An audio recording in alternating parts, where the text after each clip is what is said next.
Ladies and gentlemen, how's it going? Once again, I'm Nev from Nev's Tech Bits. Been watching a lot of budget PC channels, and anybody who knows me knows there's one thing I'm really good with is budget PCs. Now, I've been building a lot of budget PCs, and I have a lot of fun with budget PCs. But one thing I've noticed with a lot of the YouTuber channels is there's a lot of things they leave out. And, you know, with business and stuff, you try to get away with some things, but I want to point out exactly what most of these folks leave out. And they're like, I want to make a $500 build. I want to make a $500 build of a computer, $250, you know, $100. Let's see how cheap we can get. Number one, they never factor in the cost of Windows. Yes, they can get this stuff together, but they always have to buy Windows, unless you get an old PC, which of course you can use the old code out of.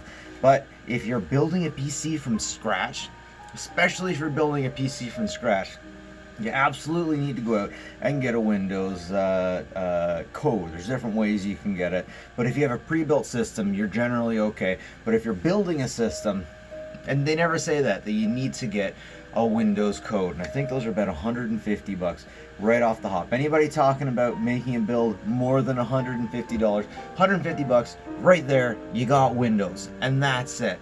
Another thing that nobody likes to talk about, a lot of people like to talk about getting older systems and upgrading them to newer, putting as much as they can in to upgrade, or just running them as best they can with what they got.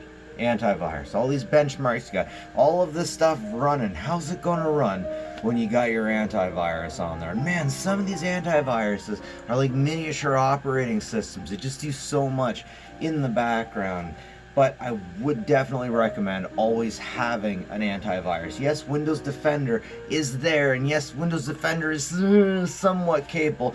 I still remember situations where Windows Defender protected me in times the antivirus didn't. Windows Defender is not enough, especially if you are enterprise, especially if you're making money with your PC, if you're doing banking with your PC. You absolutely need this stuff. You absolutely need an antivirus.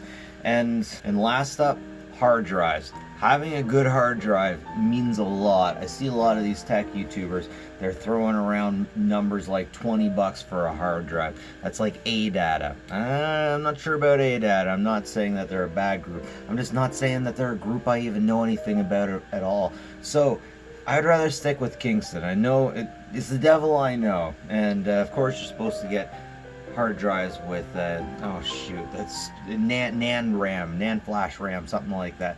But anyways, they never go through that in these videos. They're like, yeah, hey, it works right now, we'll just throw that in and we'll just go with it. But yeah, that's been getting me going. That's been getting me going a little bit. If you want to be honest, you got to include the Windows key, otherwise you're violating terms of service. Does anyone really care though? I don't know. I don't particularly trust hacked versions of Windows either. I mean, yeah, you can get them out there. They're a dime a dozen all over the Pirate Bay and whatnot. But once again, if you're going to be doing business, do you trust this stuff? Do you have your Bitcoin address saved to that system, a system that you got pirated from the internet? Now, there's a lot of stuff that gets onto the internet, a lot of information that gets onto the internet through pirated apps, and that's just the way this stuff has been going since day one. Back in the day when hackers had their own special forums and whatnot, they would put pirated stuff up with holes in it that would give them backdoors into computers.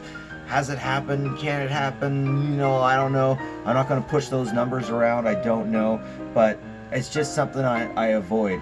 A whole bunch of scandals have happened in the States because of programs. There was one particular programmer who worked for the NSA, some group like that. They brought a program home that was from Israel.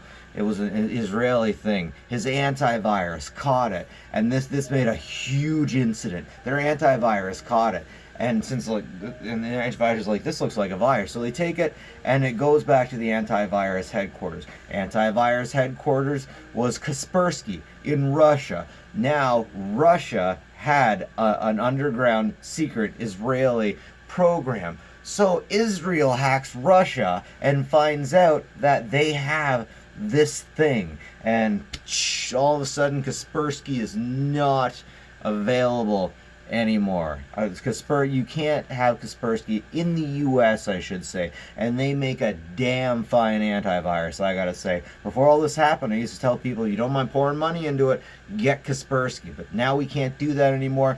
Ultimately, the reason why this thing was leaked, guy brought it home, he put it on his computer, along with a program that he downloaded from the Pirate Bay. Now, I might have a few aspects of that wrong, but ultimately that's how it goes. International incident, the antivirus isn't allowed to be out there anymore because this thing was picked up and it also got out into the wild because of that. And that's interesting. It's just how she goes. It's just how she goes. But anyways, ladies and gentlemen, that's it from me. Not from Nev's Tech, but that's what you never see in all of these build videos. Have a good one, folks. Take care of each other.